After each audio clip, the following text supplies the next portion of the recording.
भारतीय कानून के इस नए विश्लेषण में स्वागत है। आज हम कानून की एक ऐसी दिलचस्प कड़ी को सुलझाने जा रहे हैं जिसने हाल ही में अपना पूरा अर्थ ही बदल लिया है। हम बात कर रहे हैं धारा 79 की।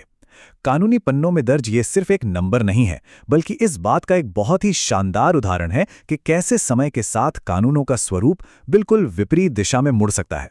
तो चलिए आज धारा 79 के इस अनोखे सफर को बारीकी से समझते हैं और देखते हैं कि कैसे एक नंबर जो कभी लोगों को सजा से बचाता था, वो अब एक सख्त सजा दिलाने वाले प्रावधान में बदल गया है। अब जरा इस पैराडॉक्स को समझिए। ये किसी बड़े विरोधाभास से कम नहीं है ना? एक तरफ हमारे पास पुरानी भारतीय दंड संहिता यानी आईपीसी की धारा 79 है, जिसका मूल काम लोगों को कुछ खास स्थितियों में जेल जाने से बचाना था। और वहीं दूसरी तरफ नई भारतीय न्याय संहिता यानी बीएनएस की धारा 79 है, जो अब किसी भी दोषी को 3 साल तक के लिए सीधे जेल भेज सकती है। मतलब एक ही नंबर, लेकिन कानून की दो बिल्कुल अलग दुनिया। तो आखिर ऐसा हुआ कैसे? आइए इसे समझने के लिए थोड़ा पीछे चलते हैं। अध्याय 1, पुराना कानून और साधारण अपवाद। इतिहास के पन्नों को पलटते हुए सबसे पहले पुरानी भारतीय दंड संहिता के अध्याय 4 के बैकग्राउंड को समझते हैं। तो ये साधारण अपवाद या जनरल एक्सेप्शंस असल में होते क्या हैं? देखिए, ये वो विशेष कानूनी परिस्थितियां हैं जहां तकनीकी रूप से एक अपराध तो हो जाता है, लेकिन फिर भी उस व्यक्ति की क्रिमिनल लायबिलिटी यानी आपराधिक जिम्मेदारी को पूरी तरह से खत्म कर दिया जाता है। इसका लॉजिक बहुत ही सिंपल है। ऐसा इसलिए होता है क्योंकि अपराध के वक्त या तो उस व्यक्ति में क्रिमिनल इंटेंट यानी आपराधिक इरादे की कमी होती है, या फिर सिचुएशन ही कुछ ऐसी होती है जो उस काम को उस वक्त के लिए सही ठहराती है।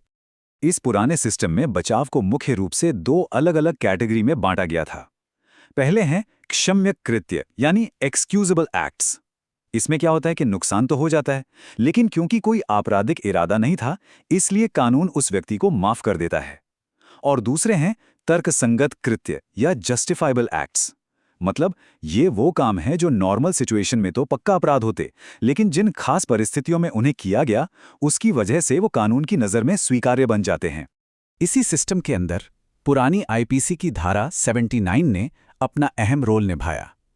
ये पूरी तरह से तथ्य की भूल यानी मिस्टेक ऑफ फैक्ट पर आधारित एक बचाव तंत्र था। कानून का एक बहुत ही फेमस सिद्धांत है, तथ्य की भूल माफ है लेकिन कानून की भूल नहीं। मतलब अगर कोई व्यक्ति किसी सिचुएशन को समझने में गलती करता है और पूरे सद्भाव के साथ अनजाने में कुछ कर बैठता है, तो ये धारा उसे बचाती थी। इसका एक बहुत ही मशहूर और चौंकाने वाला उदाहरण है चिरंगी बनाम राज्य केस। जरा सोचिए, इस केस में एक पिता ने मतिभ्रम यानी डिल्यूजन में अपने ही बेटे को एक खूंखार जानवर समझकर मार दिया था।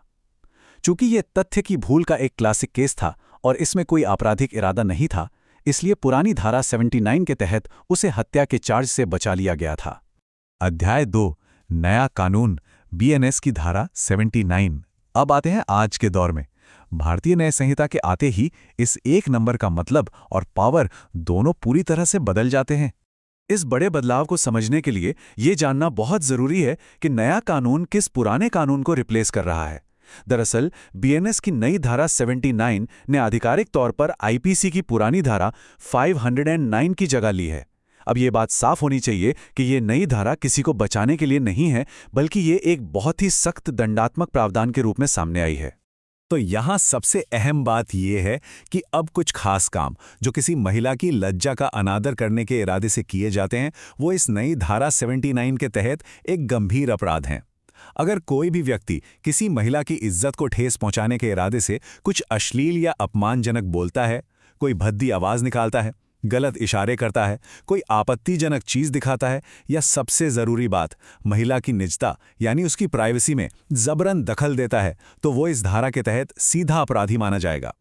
पुरानी आईपीसी 509 को अगर हम बीएनएस 79 के सामने रखें तो हमें साफ दिखेगा कि नए कोड ने कितनी सख्त सीमाएं तय कर दी हैं।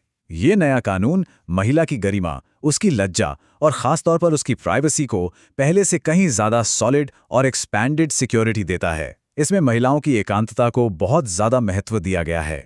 अब यहाँ एक ऐसा सवाल आता है जो अक्सर लोगों के दिमाग में घूमता है, क्या ये नया और सख्त कानून सिर्फ पब्लिक जगहों पर होने वाली घटनाओं पर ही लागू होता है? चलिए इस कंफ्यूजन को दूर करते हैं। बिल्कुल नहीं। ये बात एकदम क्लियर होनी चाहिए कि ये अपराध सार्वजनिक और निजी दोनों जगहों पर समान रूप से लागू होता है। कानून की नज़र में जो बात सबसे ज़्यादा मैटर करती है वो है कृत्य का आशय या इरादा। अगर महिला की लज्जा भंग करने या उसकी प्राइवेसी में दखल देने का स्पष्ट इरादा है, तो इस बात से कोई फर्क नहीं पड़ता कि वो घटना किसी भीड़-भाड़ वाले बाजार में हुई है या घर की चारदीवारी के भीतर। कानून दोनों जगह अपना काम करेगा। लेकिन हर कानूनी प्रावधान की तरह यहाँ भी एक पेंच है, और वो है सहमति या कंसेंट। अगर कोई काम महिला की सहमति से किया गया है तो वो बीएनएस की धारा 79 के तहत अपराध नहीं माना जाएगा।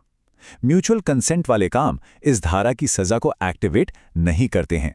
अध्याय 3 सजा और प्रावधान। चलिए अब देखते हैं कि ये सब रियल वर्ल्ड में कैसे काम करता है और इसके प्रैक्टिकल कानूनी नतीजे क्या हैं। अगर सजा की बात करें तो यदि कोई इस धारा के तहत पहली बार दोषी पाया जाता है तो उसे अधिकतम 3 साल तक की जेल और साथ में जुर्माना हो सकता है। यहाँ एक बात नोट करने वाली है कि इस कानून में कोई मिनिमम सजा तय नहीं की गई है, ये सीधे तौर पर मैक्सिमम 3 साल की लिमिट सेट करता है। इस अपराध की लीगल कैटेगरी को समझना भी बहुत जरूरी है। ये एक संज्ञेय या कॉग्निजेबल अपराध है, लेकिन साथ ही ये एक जमानती या बेलेबल अपराध भी है, जिसका सीधा सा मतलब है कि आरोपी को बेल या जमानत मांगने का अधिकार है। और हाँ, इसकी सुनवाई कोई भी मैजिस्ट्रेट कर सकता है। ये सब हमें बताता है कि महिलाओं की गरिमा के लिहाज से ये अपराध भले ही बेहद गंभीर हो, लेकिन इसे न्यायिक प्रक्रिया के बैलेंस में रखा गया है। तो इस पूरे एक्सप्लेनर के अंत में एक बहुत ही गहरा सवाल उठता है। जब हम इन नए लीगल कोड्स को अपना रहे हैं तो ये हमारे रोजमर्रा के न्याय की समझ को कैसे और कितना बदल देते हैं। बस सोचकर देखिए, एक नंबर 79 जो कल तक तथ्य की भूल के लिए एक ढाल बनकर लोगों को माफी दिलाता था, आज वही नंबर एक महिला की गरिमा और प्राइवेसी की रक्षा के लिए एक सख्त सजा का प्रतीक बन गया है। एक मामूली सा नंबर कानून और इंसाफ की बाउंड्रीज को कैसे पूरी तरह से फिर से लिख सकता है, ये उसका एक बेहतरीन उदाहरण है। इस विश्लेषण में हमारे साथ जुड़ने के लिए बहुत बहुत शुक्रिया।